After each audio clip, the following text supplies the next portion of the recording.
Del verso 16 en adelante dice: pero los 11 discípulos se fueron a Galilea, al monte donde Jesús les había ordenado. Estamos hablando ya cuando Él resucitó.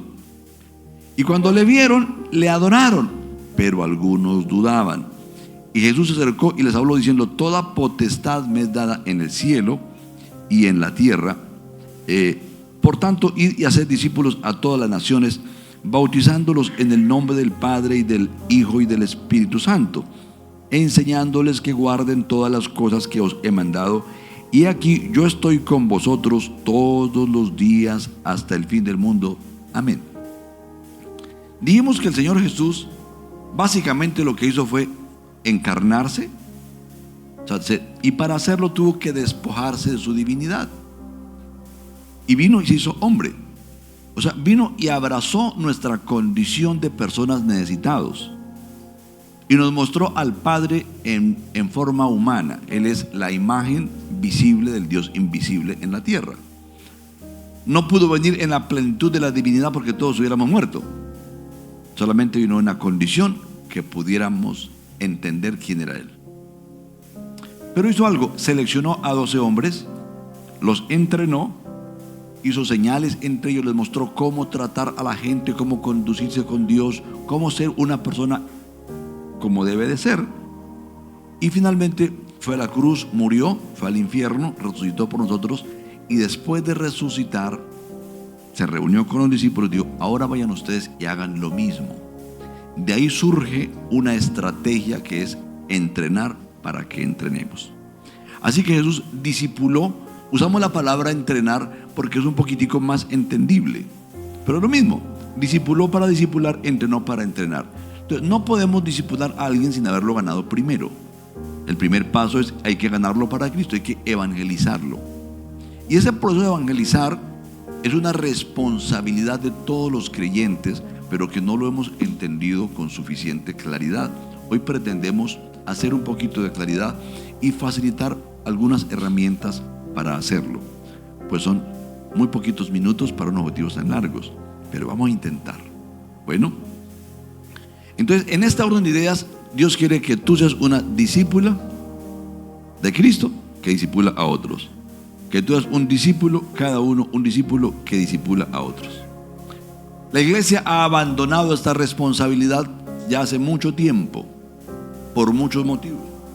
Voy a mencionar al menos 4 argumentos que defendemos con alguna frecuencia para evitar el compromiso. El primero es: no sé cómo hacerlo. Pues hombre, si uno no sabe, tiene que inventar. Yo la verdad nunca me enseñaron a evangelizar. Yo aprendí a evangelizar porque busqué materiales, recursos y comencé a practicar. Yo sé que es responsabilidad de los líderes discipularnos y estamos procurando suplirlo, pero yo le ruego, por favor, dispongámonos. Segundo, no tengo tiempo para hacerlo. Esta es una realidad muy grande en un mundo donde es tan difícil conseguir dinero, donde se requiere especializarnos, donde tenemos tanto afán por un físico atractivo, que hay que invertir tiempo en el gimnasio, en especializaciones, trabajando horas extras, y somos mal remunerados. Nos cuesta trabajo conseguir dinero, es verdad, pero necesitamos creerle al Señor cuando digo: mas buscad primeramente el reino de Dios y su justicia, y las demás cosas vendrán por añadidura. Y lo dijo con base en esto que estamos hablando: tomar la decisión de creerle a Dios para hacer su obra. La tercera razón importante: no sabía que debía hacerlo. Es probable que algunas personas, teniendo Biblia en su casa, no la lean y no estén enterados, pero Jesús nos llamó a todos para que hagamos discípulos. No es algo que podamos agacharnos y decir: no, eso es para Carlos y Alejandra, o para David, o para los hijos de los pastores solamente. Digo, eso es para todos los creyentes. Y cuarto, me siento inseguro o insegura. Son 4 paradigmas que nos atemorizan. Todos sentimos temor. Por eso el mandamiento más frecuente en la Biblia es: no temas. Dicen que está 365 veces. Para cada día hay un mandamiento: no temas. Y Él da una razón para que no tengamos temor. Por ese motivo es importante que lo asumamos y que nos comencemos a preparar. Y prepararnos implica adquirir algunas herramientas bíblicas y practicar. No sé cuántos sufrieron cuando prepararon el primer arroz. ¿Alguien aquí no sabe preparar arroz? Yo sé preparar, no sé, más de 10 tipos de arroz. Muchos tipos de arroz. Pero la primera vez creo que se me quemaba hasta el agua. Pero a raíz de práctica me dieron la receta. Mire, coloca tantos pocillos de agua, tantos de arroz, lo haga así, así, así, así, le implementa tal cantidad. Y comencé a practicar. Unas veces me quedaba resalado, otras veces se me quemaba, otras veces me quedaba sopudo, hasta que aprendí a hacer arroz. Pero con la práctica lo vamos a lograr. Bueno, entonces tengamos disposición de ánimo que sí podemos lograrlo. En este pasaje que leímos en Mateo, él básicamente dijo: vayan y enséñenles a otros que guarden todo lo que yo les he enseñado. Y lo que él nos enseñó con el ejemplo fue eso: bajarse de la comodidad. Él tuvo que dejar las 99, todo su corte celestial, hacerse hombre para buscar la oveja número 100, que somos nosotros, la humanidad. Y lo hizo con tanto esmero, con tanta entrega. Así que lo primero que tú tienes que hacer es decidirte para incomodarte. Tienes que salir de tu comodidad. No queremos quebrantar la comodidad porque nos falta amor. Pero él dijo que tenemos que aprender a amar como él nos ama. En San Juan capítulo 20 dice la Biblia, el día que Jesús resucitó, cuando llegó la noche aquel mismo día, el día de su resurrección, el primero de la semana, estando las puertas, entonces Juan capítulo 20 verso 19, estando las puertas cerradas en el lugar donde los discípulos estaban reunidos por miedo de los judíos, vino Jesús y puesto en medio les dijo: paz a vosotros. Y cuando les hubo dicho esto, les mostró las manos y el costado. Y los discípulos se regocijaron viendo al Señor. Era el Cristo, había resucitado, había victoria sobre el diablo, sobre el pecado y sobre la muerte. Motivo suficiente para estar alegres. Entonces Jesús les dijo otra vez: paz a vosotros. Como me envió el Padre, así también yo os envío. Y habiendo dicho esto, sopló y les dijo: recibid el Espíritu Santo. Así que somos enviados como ovejas en medio de lobos. Jesús no vino de vacaciones, no vino a comprarse el camello último modelo y a vivir en un apartamento en la zona más elegante del mar Mediterráneo. Él vino a dar su vida por nosotros. Y nosotros tenemos que tomar la decisión de dar la vida por otros. No existe vida cristiana real sin esto. Lo que le pintan en otro lugar como vida cristiana es falso. La iglesia está carente de discipulado. Pero yo no quiero ahorrarles a ustedes la verdad. De pronto esto me haga impopular, pero estoy seguro que si usted quiere hacer la voluntad de Dios, va a amar lo que estamos haciendo y va a tomar esa decisión. El Señor nos invitó a amar como Él nos ama, como Él nos modela el amor. Juan capítulo 13, tenga la amabilidad. Juan capítulo 13, se me cayó el pastel. No. Ahora, ¿cómo hago sin bosqueo? Juan capítulo 13 dice en el versículo 31 en adelante: entonces cuando hubo salido, dijo Jesús: ahora es glorificado el Hijo del Hombre, y Dios es glorificado en él. Si Dios es glorificado en él, Dios también le glorificará en sí mismo, y enseguida le glorificará. Hijitos, aún estaré con vosotros un poco. Me buscaréis, pero como dije a los judíos, así os digo a vosotros: a donde yo voy, vosotros no podéis ir. Él sabía lo que se le avecinaba. Un mandamiento nuevo os doy, que os améis unos a otros como yo os he amado. ¿Por qué razón no nos disponemos para ganar a los perdidos? Perdón, no quiero resultar ofensivo, pero es por falta de amor a los demás. Yo le pregunto: ¿qué tanto le interesa su salvación? ¿Le interesa su salvación? ¿Le interesa la transformación que Cristo le da? ¿Lo valora? Así tenemos que interesarnos en la salvación de otros. y dice que amemos como Él nos amó. ¿Y cómo nos amó? ¿Desde la comodidad de su trono? No. Nos amó allá en el trono, rodeado de toda la gloria, sin ninguna necesidad, porque Él es absolutamente autosuficiente. Determinó hacerse hombre para venir a buscarnos. No, yo no creo que exista otra perspectiva de humillación más grande ni despojamiento. Él lo hizo por amor a nosotros. Y yo les invito para que nos dispongamos a aprender a evangelizar. Una vez evangelizada una persona, la podemos discipular. Antes no. Pastora. Alejita. Es lo mismo. Mejor. Gracias. Buenos días, amada iglesia. Qué privilegio tan grande estar compartiendo este tema que para mí es un reto, pero también es una gran...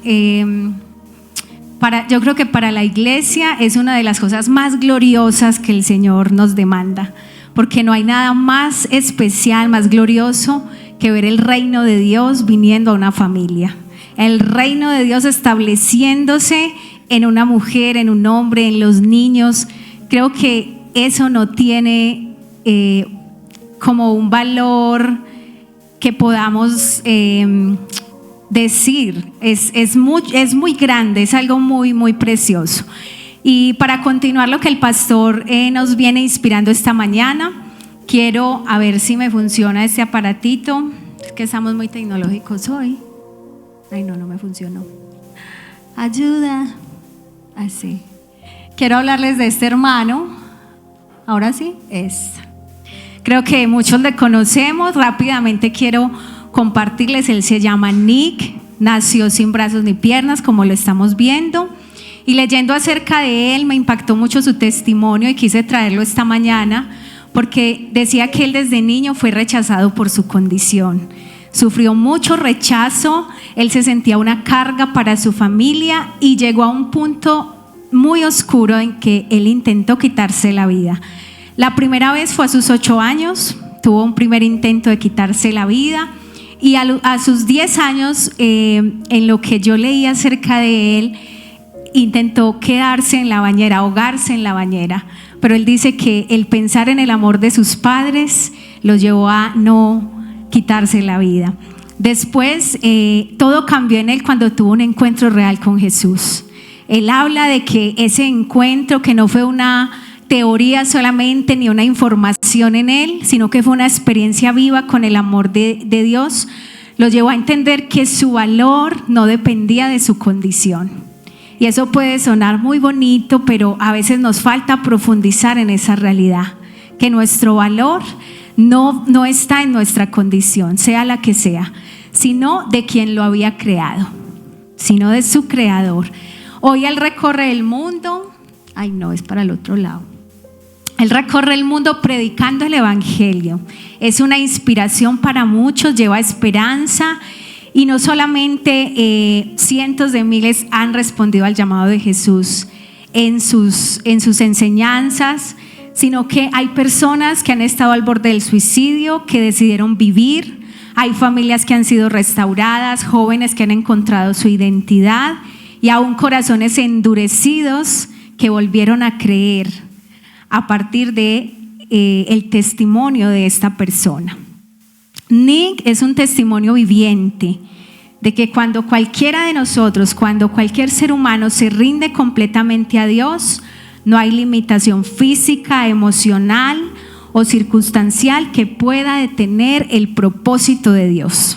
Entonces esta mañana, mis hermanos y hermanas, yo quiero que nos ubiquemos en lo que es evangelizar. Yo no sé si a ustedes les pasa, pero para mí hay términos que lo ubican a uno como que si eso fuera muy difícil. Entonces, por ejemplo, evangelismo, discipulado, hacer discípulos, como que cuando nos hablan de eso ya hay como una barrera, o no sé si a ustedes les pasa, pero yo compartiendo con algunas personas, es como si fuera algo que nosotros no pudiéramos hacer. Y esta mañana quiero, para iniciar, leer un texto que está en 2 Corintios 5:15, y dice: y por todos murió, para los que viven ya no vivan para sí, sino para aquel que murió y resucitó por ellos. Entonces debemos partir de esta base, de que el Señor murió ya para que nosotros no vivamos para nosotros solamente, sino que dice aquí en 2 de Corintios que vivamos para el que murió y resucitó por nosotros. Y esta mañana quiero darle rápidamente 3 pasos. Queremos como disminuir un poquito de pronto si tú has pensado que eso es algo difícil, que solamente le corresponde a unos pocos, y queremos hoy hacerlo muy cercano y de una manera sencilla para que esta congregación se empiece a caracterizar por hacer discípulos, por compartir el amor de Dios que ya nosotros hemos recibido. Hay algo importante, mis hermanos y hermanas, y es que nosotros no transferimos o no solamente pasamos información a las personas. No solamente es teoría, sino que nosotros hacemos es como una impartición de la vida de Cristo, porque nosotros hemos sido hechos hijos e hijas de Dios, somos templo del Espíritu Santo. ¿Tú te identificas con esas características o no? ¿Tú has sido hecho hijo e hija de Dios? ¿Eres templo del Espíritu Santo? Ok, entonces esto está para todos. Entonces, no pasa. Es que yo creo que es por la ubicación. Ahora sí. Entonces, vamos hoy a aprender un poquito cómo puedo yo, de manera sencilla, cotidiana, con mi capacidad, con mi forma de vivir, con mi día a día, poder llegar a otras personas. Entonces, lo primero es que debemos entablar un diálogo, una relación con esa persona, un acercamiento. Y quiero que pienses, ¿quién te enseñó a ti la palabra? ¿O quién te habló de Jesús? ¿Cómo fue ese acercamiento? ¿Cómo fue esa actitud, esa disposición de esa persona? Y por la gracia del Señor, por eso estamos aquí, porque el Señor usó a alguien para acercarnos a Él. ¿Y qué es lo primero que hay que hacer? Yo creo que podemos tomar apuntes de esto para que no se nos olvide, o lo enviamos al grupo de la iglesia. Lo primero es persuadir al otro de su necesidad. Entonces uno no puede creer que necesita un salvador si no entiende primero de qué debe ser salvo, ¿verdad? Necesitamos traer verdad a esa persona, y hay una palabra en Romanos 3:23 que dice que por cuanto todos pecaron y están destituidos de la gloria de Dios, ¿cierto? Ahí nos ubica a todos en un plano. Todos pecamos y estábamos destituidos de la gloria de Dios. Hay que traer esos versículos para que la persona entienda que hay una necesidad, porque el pecado ha causado división entre Dios y nosotros. Eso es lo primero. Ojo que ahorita les voy a preguntar a ver qué tan atentos estamos.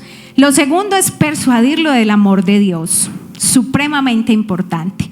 No podemos llegar solamente a decirle a una persona que es un pecador y que si no se arrepiente entonces va para el infierno, porque de entrada eso va a generar una resistencia en el corazón. La palabra de Dios dice que nuestro Señor, nuestro ejemplo, nuestro maestro tenía una característica, y es que estaba lleno de gracia y verdad.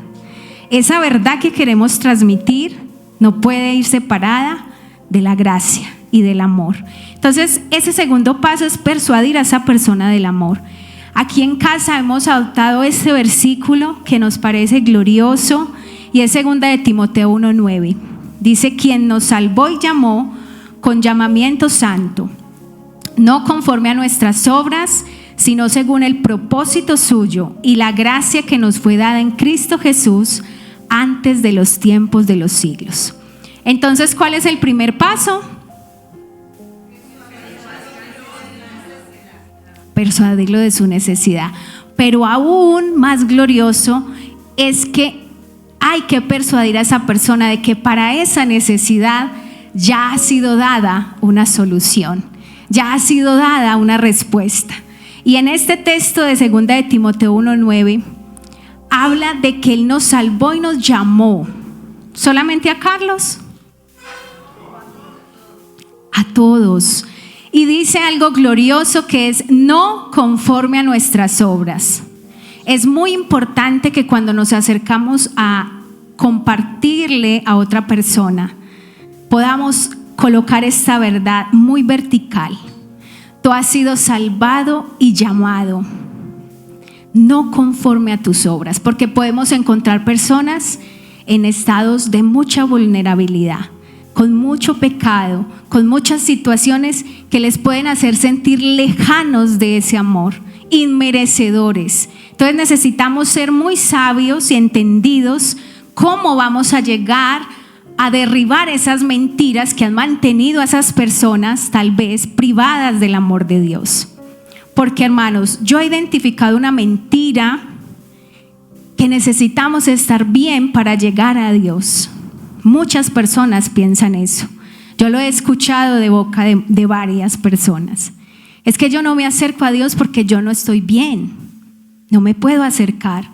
Y eso ha sido un engaño que nos ha mantenido lejos de la gracia y del amor de Dios, porque el Señor nos llama a acercarnos a Él tal como estamos, y ya cerca a Él, sentados con Él a la mesa, vamos a empezar a atender los asuntos que hay que atender.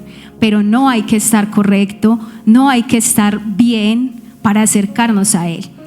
Y dice que este llamado ha sido según el propósito y la gracia que nos ha sido dada en Cristo Jesús. Y el tercer paso es persuadirlo de arrepentirse. No, todavía no, yo no la pasé. Persuadirlo de arrepentirse y aceptar el amor de Dios.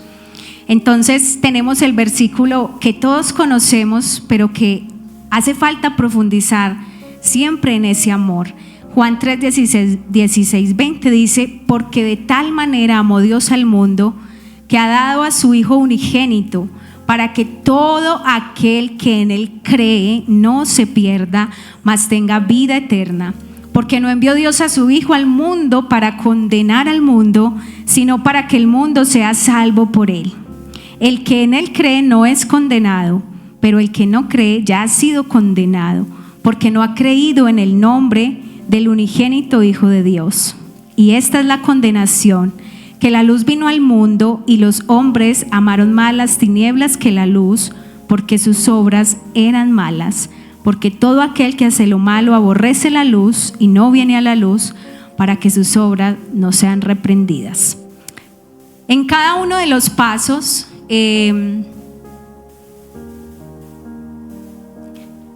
como ustedes vieron, hay unos versículos. Ay, Dios. Entonces vamos a repasarlos, ¿sí? ¿Me ayudan? Primero, ¿cuál es el primer paso? Persuadirlo de la necesidad. Yo solamente utilicé un versículo y los otros son de apoyo, por si ustedes quieren tenerlos allí. Lo segundo, ay, Dios, se dañó esto. Persuadirlo del amor de Dios. Ahí vemos unos textos que nos pueden aportar en esto. Y lo tercero, muy bien. Y después de que ya hemos hecho esto, hemos orado para poder llevar esa verdad a estas personas, debemos hacer un acompañamiento. Y ojo aquí, iglesia, porque como lo decía ahorita el pastor, tenemos en este momento una necesidad muy profunda de hacer discípulos. Y para mí, ¿qué es hacer discípulos? Sencillamente es amar a las personas. Nosotros los llamamos EPE, entrenados para entrenar. Y yo a veces que me pongo a pensar, yo digo, para mí es como amados para amar.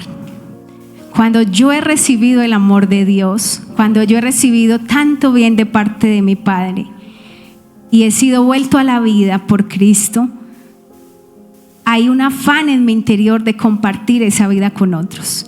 Pero no se trata de solamente decirle algo a la persona y decir, bueno, entonces te voy a llevar donde el pastor o te voy a llevar donde tal persona. Es que esa persona sabe más, es que esa persona entiende. No, cada uno de nosotros que somos hijos e hijas, que hemos recibido el Espíritu Santo, tenemos la capacidad de hacer ese acompañamiento. Necesitamos conocer a esa persona Algo tan sencillo.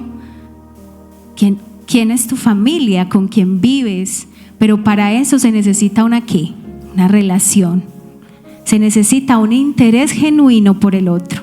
Estos días escuché algo que me pareció muy bonito respecto al evangelismo con los jóvenes, que muchos decían, es que los jóvenes no quieren ser vulnerables, son muy cerrados. Y esta persona decía, no es que ellos no quieran ser vulnerables, es que no se sienten amados.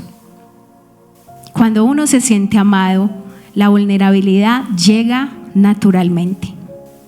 Yo recuerdo la persona que Dios usó para enseñarme a mí el evangelio, para traer verdad a mi vida, para traer su reino a mi corazón.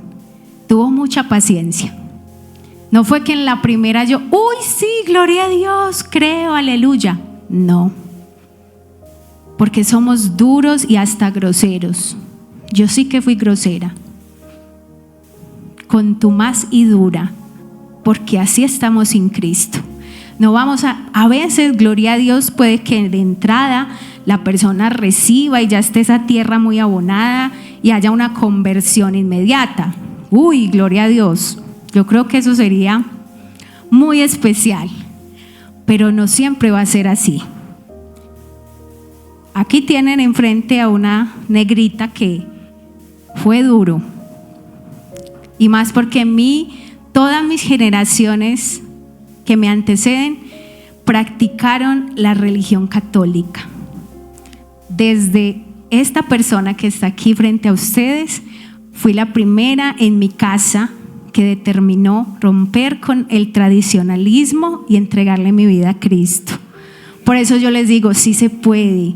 La persona que me compartió a mí el evangelio no fue un pastor ni una pastora, fue una persona que conocí en la universidad. Y yo veía a esa persona y era algo distinto había en esa persona. Y yo decía, ¿qué será? Qué bonito, qué especial. Yo sé que yo no lo tenía, era muy evidente. Pero esa persona tuvo paciencia, tuvo amor. Y yo creo que tampoco era súper experta en evangelismo, pero se interesó por mi vida. Yo sentía que esa persona realmente se preocupaba por mí. Y aunque a veces yo era, ay, no, está tan cansona, qué pereza, otra vez con lo mismo. ¿Hasta cuándo, Señor, tengo que pasar estas incomodidades? La persona se mantuvo firme en la roca hasta el día que yo, aquí adelante, que antes era nuestra congregación, aquí en la entradita, tuve un encuentro real con mi Señor. Y hoy puedo servirle y dar testimonio de que Él es real y que Él puede transformar los corazones. Pero mis hermanos, hoy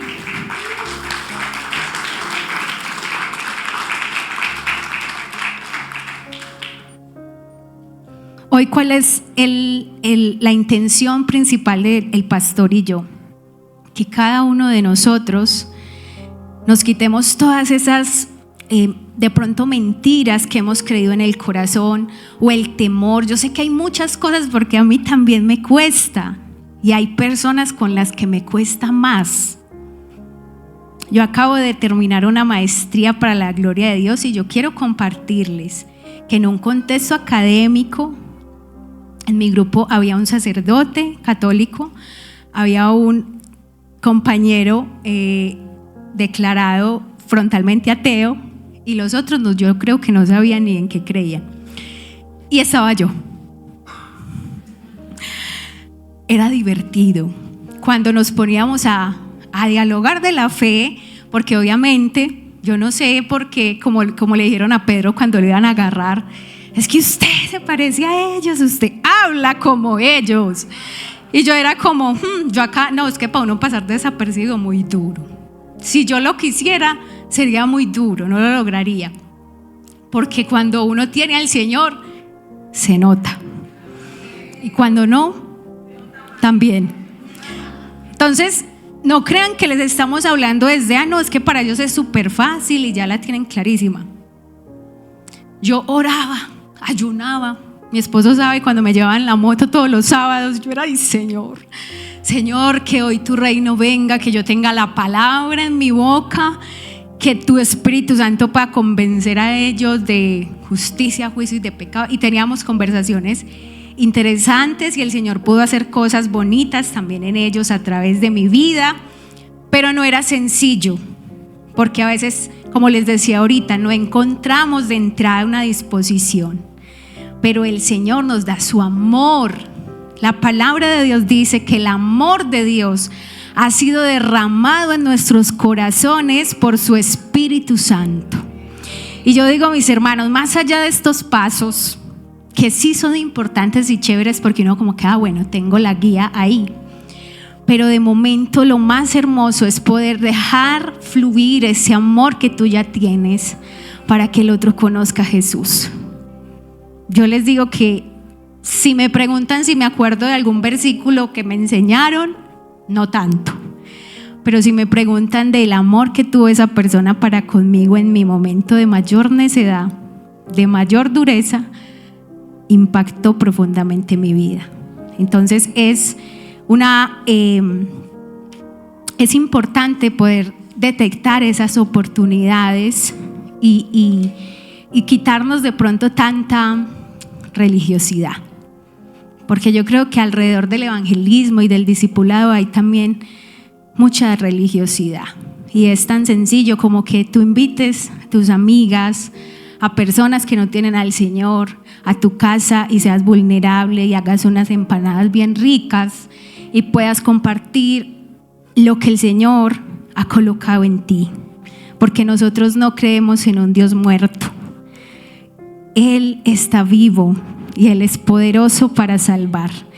Y ya para cerrar, Adrián Rojas dijo que un evangelista es un mendigo diciéndole a otro mendigo dónde encontrar pan. El pan es el evangelio de salvación y ustedes y yo lo tenemos. ¿Compartirías con otros tu pan?